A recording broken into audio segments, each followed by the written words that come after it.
Ada pelatihan. Itu selama 6 bulan. Wah, lebih lama ya. Iya. Berarti. Itu digaji. Itu digaji. Meskipun itu kerja maksudnya, itu kerja, belajar. enggak, bukan kerja. Itu tunjangan, bukan gaji, tunjangan belajar. Wah, ini kelebihannya program pemerintah di sini. Meskipun waktu di Jakarta dapat tunjangan juga. Itu dapat tunjangan. Iya. Banyak sekali informasi-informasi seperti ini nggak ke Madura, kayaknya kemana? Apa Iya mungkin sih. dari teman-teman sendiri yang kurang mencari tahu, atau mungkin dari pemerintah sosialisasinya masih kurang gitu kan? Nggak ngerti juga. Menurutku sih dari pemerintah kurang sih. Kurang dalam ya? Sosialisasi.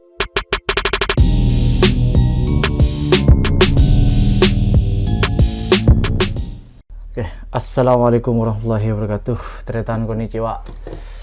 Jadi hari ini kedatangan tamu dari Madura Cabang, Mas Afris. Beliau ini sudah lama di Jepang. Teman saya waktu di program berangkat ke Jepang di UMM. Dan kita dipertemukan kembali. Selamat datang di Istana Muayyan. Jadi ini Mas Afris jauh-jauh dari Niigata.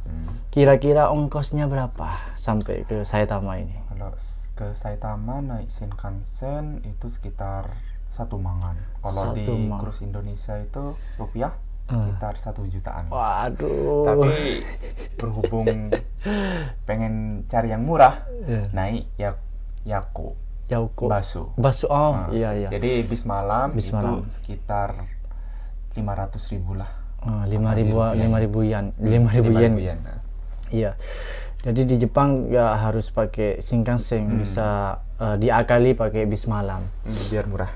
Jadi Mas Afris di sini udah 3 hari. Ya. Gimana kabarnya? Alhamdulillah sehat. Alhamdulillah. Harus sehat dong. Di negeri Tambah orang. gemuk aja, tambah berisi. Iya. Cuman saya aja yang masih. Ya, jadi begini, Mas Afris. Sebelumnya ke teman-teman mungkin boleh perkenalan dulu. Ya. Silakan. Perkenalin, nama saya Afris. Saya dari Banyuwangi. Indonesianya di Banyuwangi. Kerja di Jepangnya di Niigata. Di Niigata. Lebih tepatnya Niigata, kota Niigata.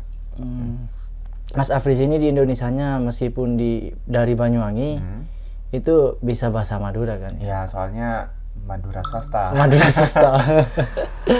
Tinggal di Banyuwangi tapi daerahnya tetap daerah Tretan TB Madura. Daerah Madura. Oke, Tretan. Banyak sekali yang ingin saya tanyakan kepada Mas Afris ini.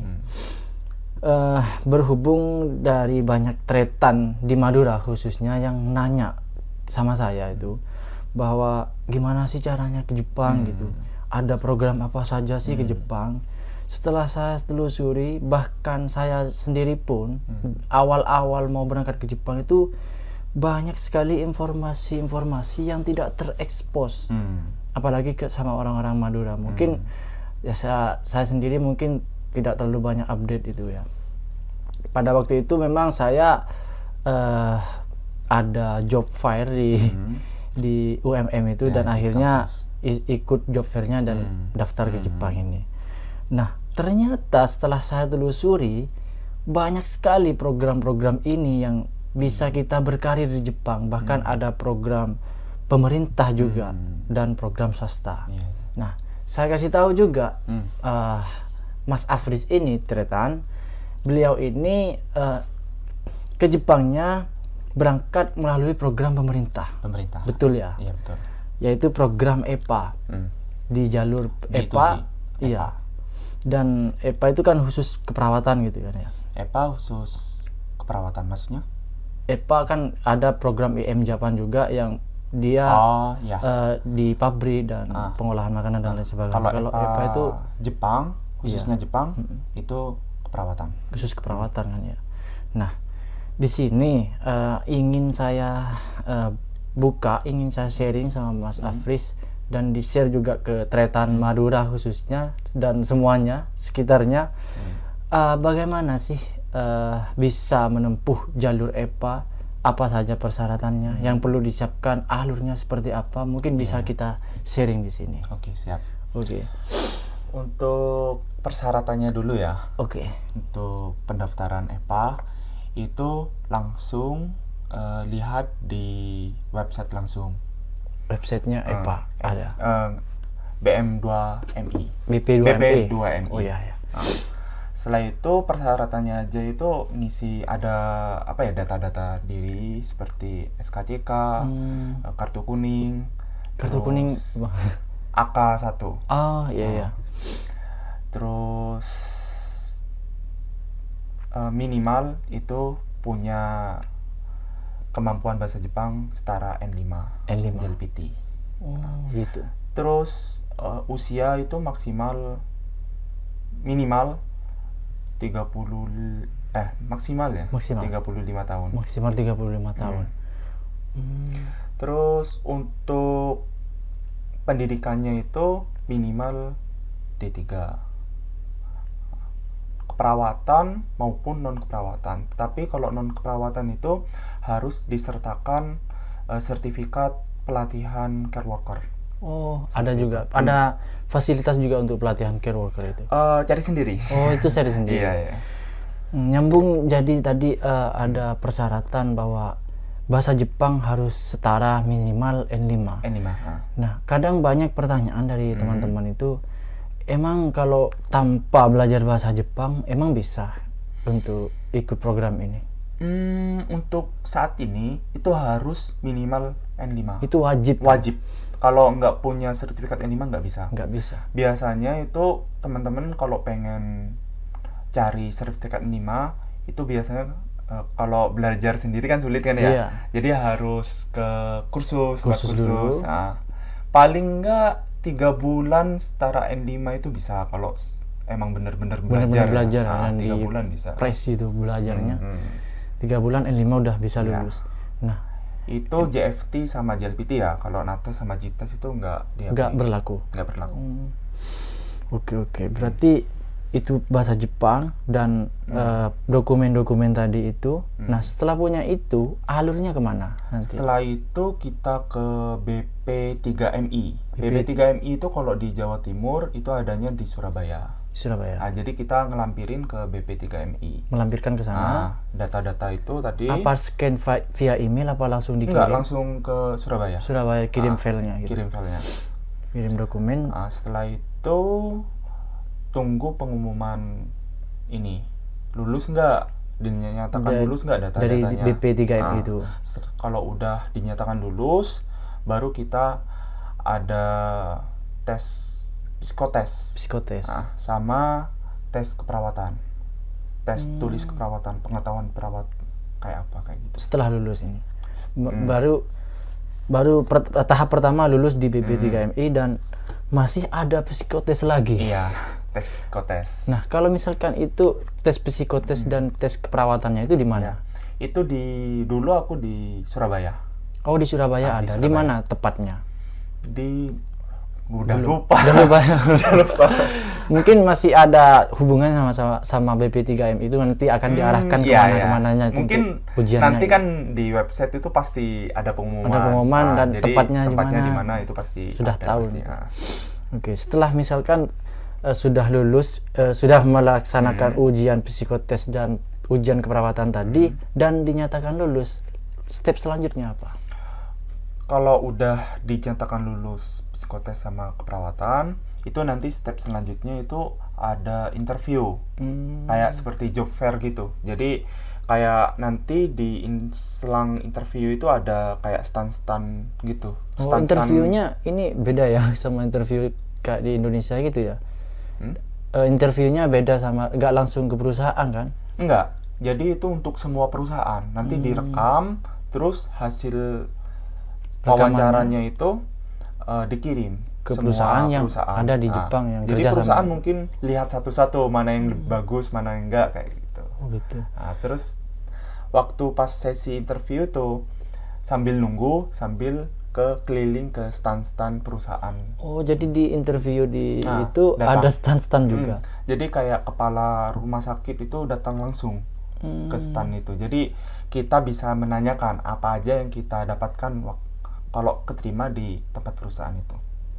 Interviewnya itu di mana tepatnya? Di Jakarta dulu, di hotel. Setelah keterima, lulus psikotes dan keperawatan, akan dilaksanakan ujian wawancara. Iya, wawancara. Yang seperti yang disampaikan Mas Afris tadi, wawancaranya banyak stand seperti itu. Kita bisa milih. Ya kayak job fair gitulah. Jadi bisa nanya. Pertanyaannya bisa pakai bahasa Indonesia atau bahasa Jepang? Dulu itu kan banyak yang nggak bisa pakai bahasa Jepang kan. Jadi pakai bahasa Indo. Masih bisa campur-campur juga ya? Stand-nya itu pasti ada translatornya, pihak perusahaan itu pasti. Soalnya kalau masih N5 itu kan masih belum lancar banget Kaiwa gitu ya. Tapi ada anak calon EPA itu pakai bahasa Jepang, biar mereka perusahaan itu tertarik. Memang bahasa Jepang itu penting tuh, menarik minat dari perusahaan, karena memang penting ya. Iya, setelah wawancara, dan ada salah satu dari perusahaan yang menerima gitu. Nah, itu step selanjutnya kira-kira seperti apa? Jadi itu proses matching ya. Kalau proses matching itu dari kita itu bisa milih 10 perusahaan. Wow. Nah, jadi untuk apa ya namanya ya? Untuk yang paling dipilih itu 1 sampai 3. Nah, kalau semisal kita pilih 1 sampai 3 itu sama, kayak perusahaan milih kita 1 sampai 3, itu kemungkinan besar matching seperti itu. Jadi keterima lolos. Oke. Gampang ya kira-kira. Kalau matching itu untung-untungan sih. Untung-untungan. Jadi untuk apa ya? Kemungkinan besar kita keterima itu kita harus pendekatan dulu sama perusahaan. Biasanya di stand gitu ya nanti. Di stand atau pas kita ngemail. Nanti setelah ada proses wawancara, kita ngemail ke perusahaan untuk pendekatan gitu. Biasanya perusahaan itu tolong pilih perusahaan kami 1. Itu pasti 100% matching. Pasti perusahaan itu pasti milih kita nomor 1. Nah, untuk dari Mas Afri sendiri nih, triknya bisa dikasih bocoran lah buat teman-teman untuk supaya perusahaan tuh minat lah sama kita. Kira-kira triknya gimana? Ya, triknya itu ya itu email itu. Soalnya kan pada dasarnya anak EPA itu ada ini kan, ada kayak ikut LPK. LPK itu kerjasama sama perusahaan Jepang. Jadi otomatis perusahaan Jepang itu udah ada apa ya, kerjasama lah sama LPK itu udah pasti dapat anak LPK itu. Kalau aku kan bukan LPK, sendiri kan. Jadi harus cari sendiri, berjuang sendiri gitu. Nah, jadi itu caranya, harus pendekatan melalui email. Bisa juga langsung ketemu langsung, terus mungkin perusahaan itu udah tertarik pada kita, terus dimintain nomor HP kayak gitu. Kalau aku dulu email sih. Terus perusahaanku dulu itu minta aku milih nomor 1. Ya alhamdulillah. Pilih ini nanti tapi matchingnya itu ada 2 kali. Yang ronde pertama, kalau nggak lulus ada kesempatan ronde kedua matching. Biasanya kalau ronde kedua itu sedikit. Nah, kalau aku dulunya matching ronde kedua. Ya, udah simpai dah. Yang perlu diunggulkan dari diri sendiri itu ada lagi kira-kira triknya? Pas waktu wawancara, saya punya kelebihan inilah, atau kelebihan bahasa Jepang saya? Ya, yang pasti bahasa Jepang. Bahasa Jepang ya, paling dilirik memang bahasa Jepang lah. Oke. Terus kita waktu nanya-nanya ke orang Jepang itu harus aktif juga. Terus harus banyak nanya gitu. Meskipun pura-pura nyatet gitu. Iya. Boleh lah. Soalnya pas nanya itu banyak yang ngumpul gitu. Jadi harus aktif. Mungkin ini bagus nih anaknya kayak gitu. Ya pinter-pinternya teman-teman sendiri gitu pas untuk proses interview gitu. Oke. Dan oke lah, setelah semuanya selesai, keterima, kamu dapat matching, dapat perusahaan, diterima. Jangan lupa setelah proses matching itu, nanti kita di Jakarta ada cek kesehatan. Wah, medical check up. Medical check up itu tahap pertama. Itu pakai uang kita sendiri. Setelah matching, setelah terima. Pakai uang kita sendiri. Kira-kira berapa biayanya? Lupa gue ya, sekitar kurang lebih 1 jutaan lebih lah. Ya biasa kalau harga Iya. medical check up ya sekitar 1 jutaan lebih gitu ya. Oke. Nah, nanti medical check up ini kalau kita dinyatakan keterima, uangnya balik. Oh, kalau ada yang gagal gitu, sono mama nggak angus. Kalau keterima balik. Sejuta. Yang penting ketika daftar medical check up itu slipnya itu jangan sampai hilang. Ya. Itu yang penting supaya uangnya bisa balik. Iya. Iya ya. Dan setelah keterima semua medical check up dan lain sebagainya tadi, wawancara dan lain sebagainya. Nah, kira-kira step selanjutnya berapa lama prosesnya? Biasanya ya setelah udah ini ya lulus matching, lulus matching itu biasanya Desember mulai pelatihan. Pelatihannya dalam bentuk belajar bahasa Jepang apa pelatihan keperawatan dan lain sebagainya? Dalam bentuk bahasa Jepang. Itu pelatihan di Indonesia selama 6 bulan. Di Jakarta itu? Di Jakarta. Asrama, ada asrama? Ada asramanya. Jadi dapat fasilitas tempat tidur. Itu satu kamar 2 orang kalau di Jakarta. Di kamar mandi dalam. Seperti itu. Itu selama proses belajar bahasa Jepang yang 6 bulan. 6 bulan tadi. Terus untuk pengajarnya itu ada langsung dari orang Jepang. Setengahnya orang Jepang, setengahnya orang Indonesia. Seperti itu. Karena awal-awal kan nggak ngerti ya. Iya ya. Tapi kita kayak gimana ya? Supaya dipaksa untuk bisa belajar lebih meningkat lagi kan untuk proses speakingnya, kayuannya gitu. Meskipun kita punya N5, tapi kita tergantung ini nanti dites lagi kemampuan bahasa Jepangnya. Jadi untuk pembagian kelas. Oh iya. Ada Ichikumi itu kelas 1 itu paling tinggi sampai yang paling bawah itu Jugokumi. Yang dilaksanakan tesnya sama tenaga pendidik di situ ya. Nanti dipilih untuk dibagi kelasnya ya, betul. Itu. Ya, setelah itu proses belajar bahasa Jepangnya yang 6 bulan. 6 bulan tuh kira-kira belajar bahasa Jepang itu bisa sampai N berapa kira-kira ya? Kalau dulu aku karena corona. Jadi untuk proses pembelajarannya itu cuma 4 bulan. Karena corona ya udah kita dipulangin sampai N5. Soalnya tergantung kelas sih. Kalau kelas Ichikumi, Nikumi, Sangkumi, Yongkumi kelas 1 2 3 itu sampai N3. Kalau Ichikumi paling tinggi itu sampai N2. Kayak gitu. Tapi karena berhubung saya dipulangin cepat karena corona, cuma untuk sampai N4. Proses belajar di situ menurut Mas Afri sendiri apa ya? Kibisi nggak maksudnya dengan target 6 bulan itu kira-kira bisa nggak untuk bisa lulus yang ditargetkan N berapa sih sampai 6 bulan? Bisa sih, tapi kayak gitu tergantung orangnya. Tergantung orangnya juga kan, kembali ke orangnya. Tapi banyak PR, banyak apa kayak gitu. Dengan cara belajar seperti itu, insya Allah bisa kalah. Insya Allah bisa sih, soalnya dari jam 9 belajarnya sampai jam 5 apa jam 4 lupa aku. Seperti itu. Senin sampai Jumat, Sabtu sama Minggu itu libur. Tapi kalau kelas bawah itu biasanya Sabtu ada kelas. Kalau kelas atas nggak ada.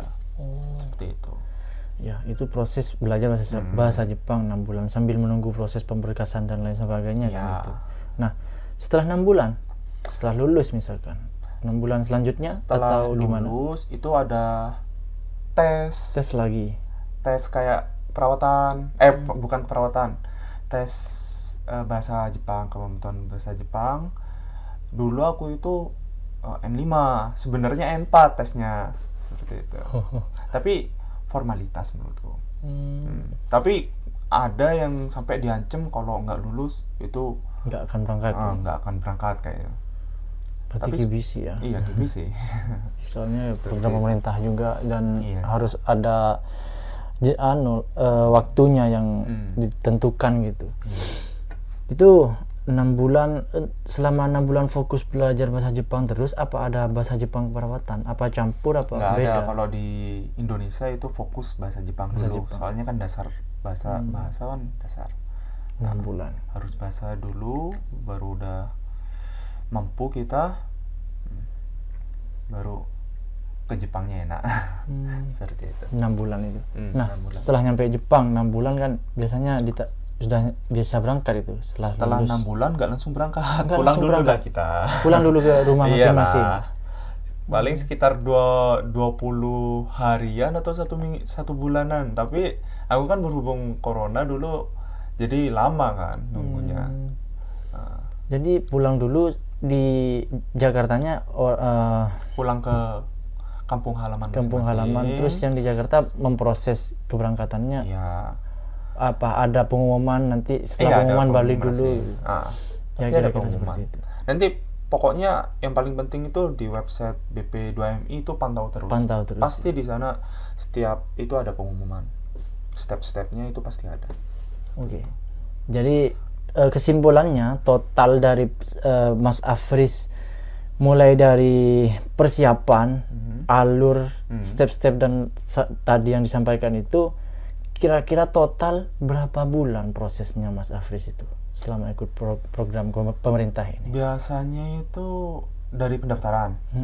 Kalau pendaftaran itu biasanya ditutup kan April. Anggaplah April ya. Iya. April sampai akhir pelatihan itu 6 bulan kan. Mulai Desember terus selesai itu bulan Juni ya. Jadi Juli. total Juni. sekitar Jadi 8 bulan lebih. iya sekitar 8-9 bulanan lah dari Hitungnya dari, kalau proses mungkin nggak usah dihitung ya di Iyalah. sebelumnya. Dari hitung mulai dari nginep dari Jakarta itu berapa bulan total? Ya, 6 bulan. 6 bulan, 6 sekitar bulan. 6 bulanan gitu. Udah bisa berangkat langsung ke Jepang. Iya, itu tunggu pengumuman dulu. Pengumuman. Seperti itu. Oke.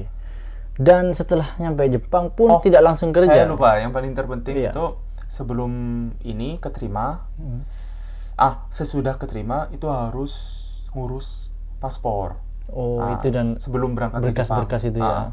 Itu harus ngurus paspor. Tentunya diuruskan sama Ngurus sendiri Oh, kalau ngurus sendiri. paspor. Kalau visa baru diurusin sama pemerintah. Oh iya, paspor kan ngurusnya di daerahnya masing-masing gitu ya. Ya, ini nyampe oke lah. Nyampe 6 bulan dan udah berangkat ke Jepang. Nah, di Jepangnya nggak langsung bekerja kan? Yang saya tahu itu nggak Ya. langsung bekerja kan. Kalau di program yang swasta itu kan masih belajar dulu lah selama 1 bulan. Kalau bulan yang ya. program pemerintah gimana? Kalau program pemerintah itu ada pelatihan. Itu selama 6 bulan. Wah, lebih lama ya Iya. berarti. Itu digaji. Itu digaji. Meskipun Itu kerja maksudnya, hitung kerja, belajarnya. enggak, bukan kerja. Itu tunjangan, bukan gaji, Oh. tunjangan belajar. Wah, ini kelebihannya program pemerintah di sini. Meskipun di waktu di Jakarta dapat tunjangan juga. Itu dapat tunjangan. Iya. Oke. Gitu. Intinya program EVA itu kita nggak ngeluarin biaya, paling cuma apa ya, transportasi ke Jakarta, ke Surabaya. Oh, mungkin itu riwa-riwinya aja ya. Iya. Kayak gitu. Malah kita dapat tunjangan Dapat per bulannya. tunjangan. Ini sambil nyambung ya barusan. Kalau soal biaya ini, belum ke pertanyaan, Mas Afri sudah menyampaikan, mumpung sudah menyampaikan, kira-kira kan banyak tuh orang-orang yang nanya. Kalau saya kan program swasta gitu, berangkat ke Jepangnya, tentunya ada biaya gitu. Dan saya sudah sering bahas di video-video sebelumnya.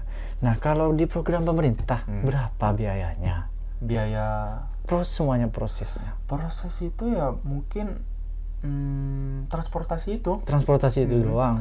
Ya itu aja. Itu aja. Tapi Itu kalau beneran gratis. gratis, itu kan yang tadi itu yang saya jelasin tadi, yang apa ya, biaya medical check up itu Jangan kan kita bayar terus bakalan balik kalau lagi. kita lolos gitu.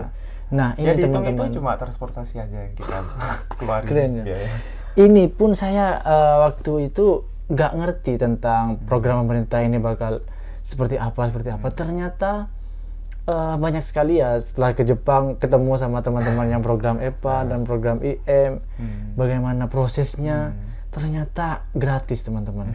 Ini kalian dengar langsung dari yang mengikuti program. Itu gratis, dan saya dengar katanya itu digaji ya setiap bulannya. Selama Tunjangan. proses belajar digaji. Ditunjang. Oh, ada Dapat tunjangan. tunjangan. Berapa sih sepil? Pokotok bari. Berapa? Ya kurang lebih tergantung kurs dolar. Itu seperti itu. Dulu itu kurang lebih 4 jutaan lah. 4 jutaan. Nah, iya. Selama proses setiap bulannya digaji 4 juta. 4 juta. Wah, ini saya program pemerintah, program swasta aja setiap bulannya saya harus bayar uang listrik, uang buat makan, uang kosan, uang pendidikan dan lain sebagainya. Ini program pemerintah gratis, tapi ya yang tadi perjuangannya ya nggak mudah, banyak saingan. Ya banyak saingan. Banyak saingan terus kan ya. step-stepnya banyak juga sebelum keterima ya. Jadi buat teman-teman saya sarankan ikut program pemerintah ya. Ya supaya itulah jadi Ya. kita sambil belajar sambil digaji. Meskipun nggak lulus semisal tahun ini, bisa tahun depan. Tahun depannya masih banyak kesempatan. Iya, banyak yang daftar EPA itu malah gagal 5 kali. Waduh. Tapi tetap aja Saking pengennya gitu ya, Iya. berjuang beneran. Ya kira-kira. ya masih belum ininya lah rezekinya kan ya. Dan di Jepangnya juga kira-kira berapa sih tunjangannya selama sebulan? Sama, sekitar 4 juta. Iya, 4 mangan lah. Itu gimana seikatsunya kalau setiap bulannya kan? Kalau seikatsu di Jepang tuh kira-kira kan 2 mangan, 3 mangan gitu. Kalau biaya sehari-harinya gimana? Kalau cuma dapat 4 mang, tentunya kan lebih tinggi kadang stylenya di Jepang itu. Kan gini ya, kita kan di Jepang dapat tempat tinggal gratis. Oh, itu gratis. Makan gratis. Oh, makannya gratis. Ya makannya gratis 3 kali. Ini mulia sekali orang-orang di Ya yang jadi EPA ini ya. uang itu nggak habis ya. habis, tapi Buat kalau jajan. kita belanja baju atau apa, ya mungkin itulah pengeluarannya. Tapi Untuk kan pengeluaran kita makanan nggak ada. di mana sih di Jepangnya sentanya gitu? Sentanya itu kalau dulu itu ada 3 di Tokyo, Takeshi namanya, terus di Chubu atau di Aichi itu Shikeshi, itu di Chubu Aichi, terus yang terakhir itu di Kekeshi, itu di Kansai di Osaka. Nah, tapi sekarang itu di Chubu itu udah nggak ada, tinggal ada 2 di Tokyo sama di Osaka. Takeshi sama Kekeshi. Di Tokyonya, di itu, Kansai. di Kensu Kansai. Center. Itu punya program pemerintah ya. Itu gedung punya pemerintah. Punya pemerintah. KBRI. Japan Foundation. Oh, Japan Foundation. Ya, itulah kira-kira. Gitu. Jadi buat teman-teman masa nggak tertarik gitu? Ya, karena gini, Mas Afri, banyak sekali dari teman-teman itu. Saya nggak terlalu ngomongin tentang teman-teman di luar. Saya lebih khususkan kepada teman-teman yang di Madura. Ya, kadang dulu saya sendiri juga begitu. Banyak sekali informasi-informasi seperti ini nggak ke Madura, kayaknya kemana? Apa Iya mungkin sih. dari teman-teman sendiri yang kurang mencari tahu, atau mungkin dari pemerintah sosialisasinya masih kurang gitu kan? Nggak ngerti Ya, juga. menurutku sih dari pemerintah kurang sih. Kurang dalam ya? Sosialisasi. Biasanya itu yang tahu program EPA itu yang kampus yang kerjasama sama EPA malah, atau sama LPK yang bekerja sama EPA. Sosialisasinya dari EPA itu. Oh, Dari pemerintah bukan dari LPK itu yang kerjasama sama EPA, EPA. seperti itu. Oh gitu. Ya, itu kira-kira ya. Tapi kalau lebih jelasnya sih aku saranin lihat langsung di website, P2MI. Atau pengen lebih jelasnya untuk persyaratan apa aja, itu langsung tanya di BP3MI. Pasti ada nomornya. Bisa tanya langsung di sana Iya. gitu ya. Coba minum kopinya dulu biar yang apa-capa ini Apa-capa. locer. Jadi insya Allah nanti saya akan banyak undang teman-teman saya khususnya yang kira-kira masih banyak lagi yang perlu di-sharing tentang ke Jepang ini. Ya, saya tidak banyak yang disasar.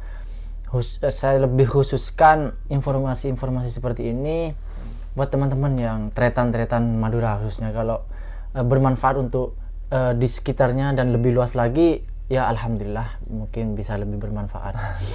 Ya, terima kasih untuk sharing hari ini. Ya, Apa ada yang disampaikan buat teman-teman khususnya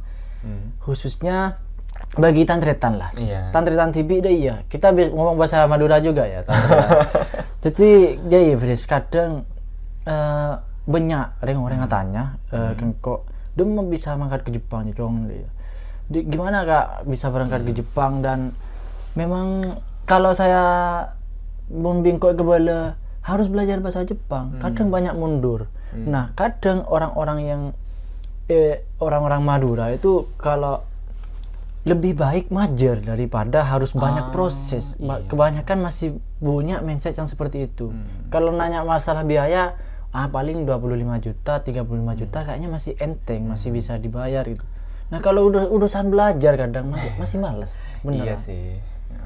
Masa harus berapa lama sih belajarnya? Paling ya bisa 5 bulan.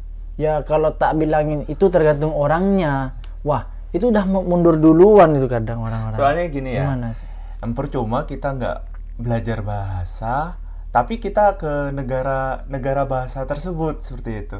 Jadi kan kita kesulitan nanti. Kesulitan, bener. Itu penting Ya banget. penting, bahasa itu penting. Seperti itu. Bahkan banyak dari tantretan itu yang mengambil jalur visa turis dan di sini jadi gelandangan gitu. Ya Itu ada kemarin itu ada bermasalah, kasus juga. deportasi. Nah, Itu saya bukan menyalahkan juga ya, bukan membenarkan orang yang mengambil di jalan itu, mungkin karena keadaan mungkin, cuman saya sarankan ambillah jalan-jalan yang benar gitu ya, supaya di sini juga tenang gitu ya, hidupnya. tenang, terus dinaungi sama pemerintah. Juga. Dan insya Allah di Jepang tuh aman. Aman lah kalau kita jalannya benar. Iya. Oke Mas Afris, ini saya mau nambah satu pertanyaan lagi. Kira-kira setelah proses di Jepang semuanya selesai, kita sudah lulus pendidikan di Jepangnya selama berapa? 6 bulan itu kita sudah mulai kerja. Nah, apakah program pemerintah ini akan lepas tangan atau dibiarkan di tempat kerja begitu saja? Apa setiap bulannya kita dipantau atau ada apa gitu? Ada apa selama kita itu? Ya, selama itu nggak dilepas begitu aja sih. Apa Kita itu dipantau seperti sekatsutnya kayak apa, kayak gitu. Biasanya ada kayak Mendang sama Jikwel itu setahun 2 kali. Setahun 2 kali. Ditanyain kerjanya bagaimana, terus sekatsutnya bagaimana, enak nggak, seperti itu. Terus per bulannya itu kita ada apa ya, kan untuk program EPA itu sendiri itu tujuan kita, goalsnya itu kan lulus Kokashiken, ujian negara. ujian negara untuk mengambil sertifikat Kaigo Fukushiki. Iya. Seperti itu. Jadi untuk tujuan lulus Kokashiken itu dari awal kerja sampai akhir itu dipantau sama Jikwels, dikasih apa ya, rensu, dikasih buku seperti apa, disuruh belajar. Terus disuruh buat rencana belajar sehari-harinya kayak apa, kayak itu.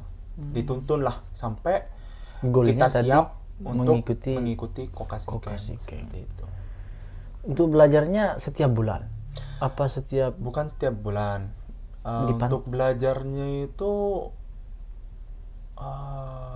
kalau Jikwel itu ya setiap bulan, tapi tergantung Shisetsu. Biasanya Shisetsu itu disuruh sama Jikwels sama negara. Jikwels itu bukan negara, kayak perusahaan naungan dari negara seperti itu. Yang menaungi dan memantau itu. Memantau seperti itu. Itu koordinasi dengan perusahaan buat. Terus perusahaan ngasih kita kayak sensei untuk belajar khusus keperawatannya, seperti itu. dan terus tadi menuju goalnya yang Goalsnya itu yaitu lulus Kokasike. Kokasike, seperti Iya, itu. iya, iya. Jadi dipantau sampai lulus Kokasike. Iya, seperti itu. Dan rata-rata memang anak-anak EPA itu yang saya tahu banyak kan lulus sih Kokasike-nya itu. Enggak juga. Enggak juga. Soalnya kan tergantung anaknya sendiri kan. Kalau rajin ya insya Allah lulus seperti itu. Tapi kebanyakan yang program EPA minat dan kayaknya diharuskan apa untuk ikut Kokasike. Ya kalau ikut semua. Ikut Kokasike. wajib ikut. Ikut semua. Soalnya goalsnya itu. Kalau Untuk dari persentase- kita kan, kalau dari kita yang program swasta ini kan terserah kita mau ikut apa enggak dipantau Kalau gitu. EPA goalsnya Kokasike seperti itu. Kira-kira seperti itu. Kokasike. Ini Mas Afris udah tahun keberapa sih? Saya tahun ke 4. Tahun keempat. Sama, ini saya tahun ketiga sih. Karena saya sempat pulang dan balik lagi. Selisihnya agak jauh berbeda. Kita awalnya itu programnya sama, cuman kita ada mengambil langkah-langkah yang berbeda supaya bisa kita sharingkan ke teman-teman. Oke lah, kira-kira seperti itu. Untuk pembahasan hari ini hanya seputar di program EPA, program pemerintah. Nah, program pemerintah saya rasa sangat jelas, sangat gampang alurnya yang disampaikan sama Mas Afris tadi. Silakan teman-teman dicoba. Oke. Sekali lagi, ada yang disampaikan sebelum ditutup? Oke, buat teman-teman yang mau pergi ke Jepang, itu jangan mikir enak-enaknya aja. Sebelum ke Jepang itu harus tahu di Jepang itu kerjanya seperti apa, seperti itu. Jadi biar kita punya gambaran seperti itu. Ke Jepang itu kayak apa, seperti itu. Iya ya. Itu penting. Penting. Nah, kita di Jepang itu ngapain, terus Kan perlu kerjanya proses seperti juga. apa, itu harus ngerti dulu. Jangan pikirkan hanya gajinya gede gitu. Gajinya gede, jangan. Soalnya kebanyakan dari teman-teman yang kerja di Jepang itu sampai naudzubillah ya, sampai bunuh diri atau apa seperti itu. Jadi Tekanan mental atau apa seperti itu. Oh iya, banyak sekali dari teman-teman kayak gitu. Seperti itu. Harus kuat mental dan harus kuat iman tentunya. Ya seperti itu. Mentalnya kuat, imannya harus kuat. Karena banyak sekali godaan, banyak sekali cobaan juga di sini. Ya seperti itu aja sih. Yang terpenting itu aja menurutku. Oke, terima kasih banyak Ya, sekali. sama-sama. Semoga kebaikan sharingnya ini bisa bermanfaat untuk teman-teman. Terima kasih banyak sekali. Semoga jadi amal jariah lah. buat teman. Amin. Dan saya tunggu kedatangannya lagi di markas Istana Mayan ini. Oke, Mas Afris udah waktunya mau pulang. Kita akhiri karena jadwal keretanya sebentar lagi. Harus balik lagi karena besok bekerja ke Niigata. Terima kasih buat teman-teman yang menonton. Ikuti terus podcast apa-apa kali ini. Terima kasih dan jangan lupa subscribe dan share ke teman-teman. Pecau. Wabillahi taufiq wal hidayah. Wassalamualaikum warahmatullahi wabarakatuh. Becaan saja.